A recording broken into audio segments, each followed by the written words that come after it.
what's really good news, and this just happened last week, was a World Council of Churches came on board and also passed a resolution repudiating the doctrine of discovery.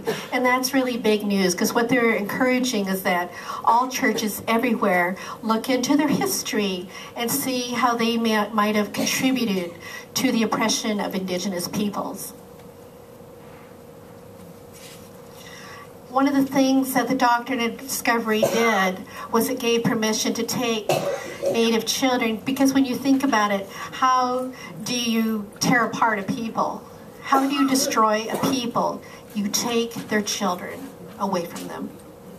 So our children were put into residential schools, and they're also known as boarding schools, and their hair was cut. Now in a Native culture, when your hair is cut, that means you're in mourning. That means somebody significant in your life has died. So these children had their hair cut. I've heard stories of how children lost their fingers because each time they tried to speak in their native language, they lost a finger. So I've heard of things like that. There was sexual violence, physical violence, emotional violence. Children died in these boarding schools and residential schools. There were little cemeteries with little crosses, and there are not even names on those crosses.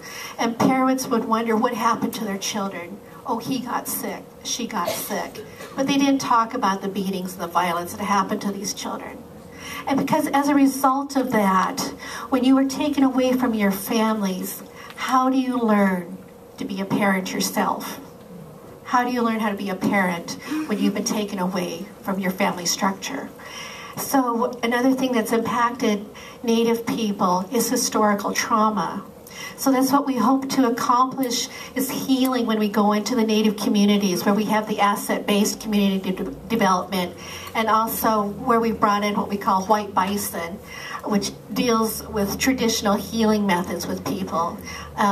If this was just a Native gathering today, we would have everybody meet in a circle. Circles are very sacred to Native people, and it also shows that we are all equal, that my voice is just as important as any other voice in the room.